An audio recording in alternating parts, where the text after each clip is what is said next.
going to try to get in a few poems here. There are a lot of political issues, but I'm going to try to address these in poetry, not in prose. The theme for me for this poetry reading for me, is From Darkness to Light. And we're going to begin in the Bleak Midwinter. Now, this is the first line to Christina Rossetti's poem, and I use that line and go off in another direction. In the bleak midwinter, frosty winds made moan. Crystal flakes floated softly down. The pale moon hid her face in bone. The pale world seemed all had flown. The sheep wandered in aimless round. The beggar kneeled in frosty down. To hide his face in frozen bone, the world spun round without a sound. The beggar mouthed grace without a sound. The wind flew by without a moan. Ears of trees were blunted down. Eyes of crows made not a sound. A stranger flickered in the light of crystal flakes floating down. He reached out to the beggar's moan and lifted him without a sound. The pale moon froze without a sound. Eyes of crows blunted down. The stranger kneeled in frosty down. In bleak midwinter, the winds made moan.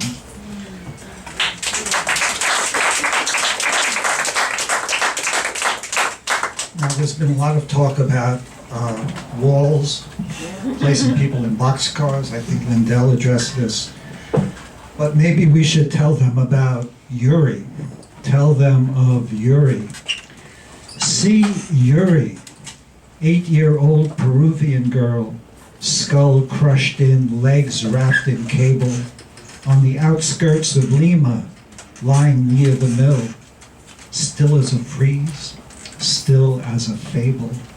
Tell this girl, tell Yuri, this is the world. Tell this girl, if you are able, while you serve artichokes, leafy folds to cozy cheeks at a dinner table.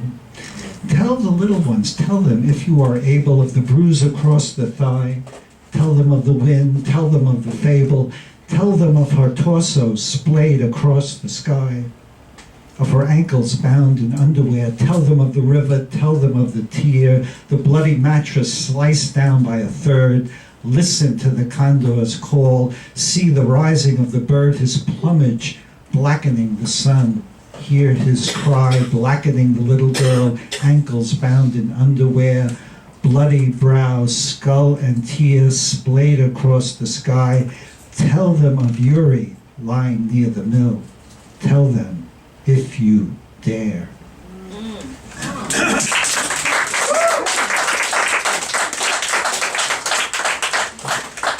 Shanty by the Tracks. In Twin Branch, West Virginia, where paved road gives way to dirt before winding up to pines. In Twin Branch, where life folds and the graveyard has no signs. How's John Boy? Sabrina asked Marie one white winter morn, black dirt winding round the pines. John Boy had another seizure the other night, said she, staring past the graveyard, staring past the pines. He's in the undertow, said she, in a hole no way out. Here in a shanty by the tracks, she drizzles honey on a homemade biscuit in a bowl, stares at ants crawling round the cracks. I'm 30 years old, carrying my life in a pack, said John Boy as he stared across the track, staring past the graveyard, past the pines, staring down the bowl, looking for a sign. Mama Marie said there ain't no signs here in Twin Branch in the shadow of the pines. The sun ain't risen since the coal mine left the town. John Boy dropped his spoon, but it didn't make a sound. It didn't make a sound as the planet spun around, as the undertow came in neath the shadow of the pine, as John Boy and Maria listened for a sound. They stared down the pole, stared down the bowl, looking for a sign.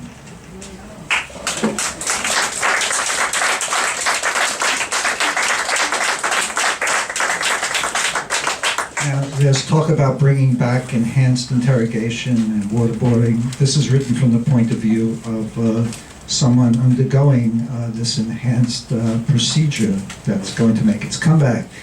The title is, I am in excellent physical and emotional health. My good friends tell me what to do, and I do it. They tell me it's time for my swimming lesson. I listen, I agree. It's good for me, they say. I listen, I obey. What choice do I have? Why should I have a choice? They say. Listen and obey. They command out of love, they say. I agree, as I must. Hold your breath, they say. I hold it for as long as I can, and I pray that my good friends will let me breathe and say what they tell me to say, as I must. My good friends will let me live for another day and let me breathe. I am in excellent physical and emotional health.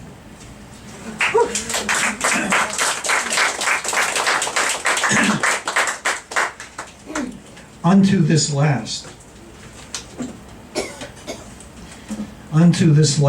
for the 21 Coptic Christians beheaded on a beach in Libya, February 16, 2015. This is the beach. This is the Strand. This is the Strand on the beach in Libya. This is where the 21 marched. This is where the scimitar was raised. This is where the rays flashed. This is where foreheads bent in the sand. This is where tongues whispered. This is where black shadows blotted the moon. This was the night of 21 moons. This was the strand of despond. This was the madrigal of madness. This was the howl of ravens. This was 21 buzzards circling in a hush. This was where the scimitar slit the air. This was where prayer fell to the sand. This was where the shadow of the crucifix fell. This is where 21 moons came to the end of night. And did a wind drift in from the sea?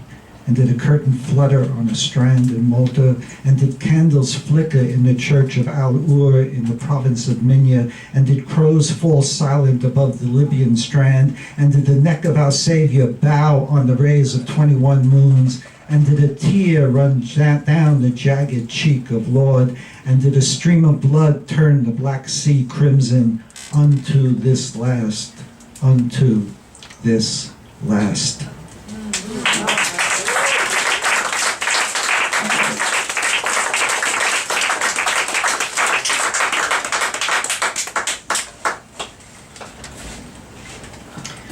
I am Anthony, Marine, back from Afghanistan. Mom, I will always be that Marine in the photo on the wall, but somewhere along the line, Mom, I lost it all.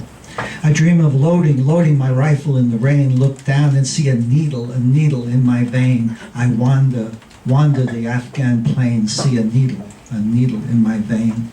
I hear the train comes from nowhere on the plain. I hear the train leaves for nowhere in the rain. I heard Jesus saw angels in a grain. I'm looking for that grain, Mom, looking for that grain. Mom, I see a crucifix rising in the rain, its shadow growing black along the plain. I see Abel, east of Babylon, walking in the rain. I see Cain, lock and load in the mist above the plain. I see needles sharp as thumbtacks driven by the rain. I see shadows wandering the Afghan plain. I see Jesus staring at a grain. He's singing an old song, but I can't remember the refrain. I'm your son, Mom, your son Anthony, still hanging on the wall. I tell you, Jesus is waiting in the hall. He's singing an old song in the hall. And I'm listening, Mom, still listening, hanging on the wall.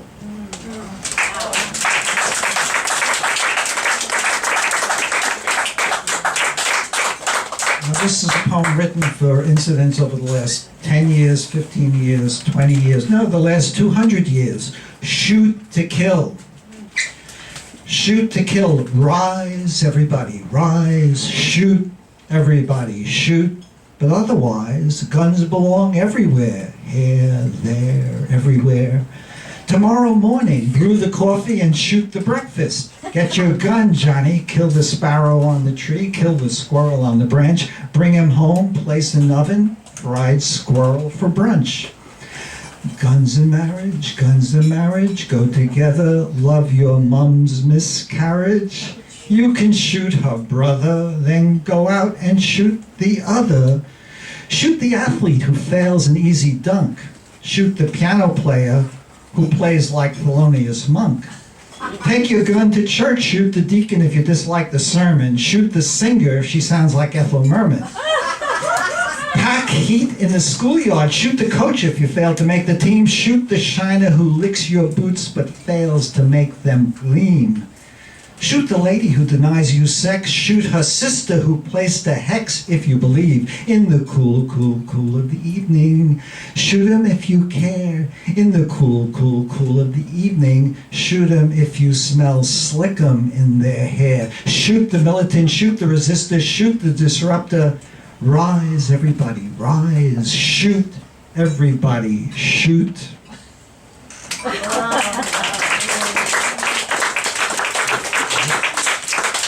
Three more.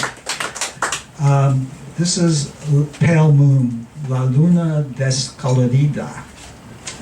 O moon, mirror phase white, moving in reflected light, move in melancholy flight, blinded in the glare of night. Crescent moon, luna cresciente, rising, full moon, luna llena, dying.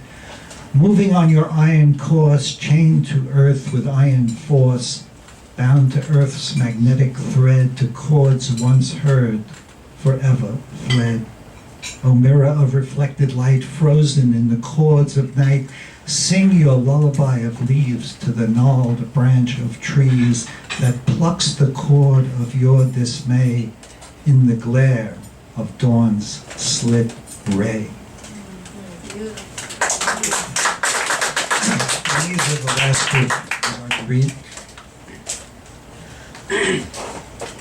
Contemporary poems addressing 21st century issues. Chat room. I entered the chat room on a dare. Digital digits lured me there. Etched above the room in digits clear, beware, beware, all ye who enter here can never return to there. I was entranced, the voice of allure. She asked me to dance beyond the door. She asked me to dance beyond the law. She asked me if I could fly. She wove a web around the sky. I flew to realms beyond the earth, beyond my death, beyond my birth. She said she was a daughter of the muse. I thought, I cannot refuse. And now I drift in ether rare. Remember the warning, beware, beware. Entranced by her voice, the voice of flame, trying to remember my name, my name. And finally, if Shakespeare were alive today, he'd have to rewrite his plays Romeo and Juliet. We're in the age of the internet now. This is a speech by Juliet. Now, she doesn't have to speak it to Romeo. She can send it by email. She can text him. She can do it in a blog. So if Shakespeare were alive today, this is the way a monologue might sound from Romeo and Juliet. O Romeo in the 21st century, doth thy tender profile break on yonder Facebook page as I scan thy brow that traces streaks of sky across thy blog? I readeth thy missiles and thy texts, knowing they were meant for me. O foolish mind, O vain illusion, assuming all or nothing, as tenuous as Instagram that haunts my waking dream. How fortunate that I can text thee in this virtual manner and avoid your risk of scaling my balcony and falling to my dismay and scraping thy knee or more, scarring thy pate, thy profile, that virtual clouds weep virtual tears, for earth could not bear to lose thy unearthly beauty. No, my lord, thou can text me from thy room and keep secret our hidden melodies from our families, the Capulets and Montagues, who would break with cruel intent and delete the bond that lashes me to thy soul. Yes, send a brief tweet if thou canst, and hold thy tablet close to thy breast, closer to my doom, knowing that my heart beats against the glass of thy chat room. I will thank you to the audience for coming to this. The 15th event will be on September 30th here in Cornelia Street Cafe, Friday, 6 o'clock. And Roberto Ayala is here, and I think Pagadi, we're going to have Hala Alyan, and Richard Hott is coming up from Florida. He read with Ferlinghetti. It's going to be a fantastic reading. I want to thank Ptr Kozlowski for videotaping this. I want to thank the poets for pouring their hearts and souls into this reading. Maria, Marianne, Patricia, of course, Diane and Lindell. And I just want to say, also, I want to thank Robin Hirsch for letting us do our series here. And we look forward to coming back and seeing you guys in the fall. And I really want to thank the audience for coming out to hear spoken word poetry, poetry that comes from the soul, is spoken and reaches out in a way that maybe the other arts can't. There's a lot of songs out there, but the songs don't quite make it for a lot of us. So I really appreciate you being here. Thank you for coming, and look forward to seeing you guys in the fall. Thank you so much.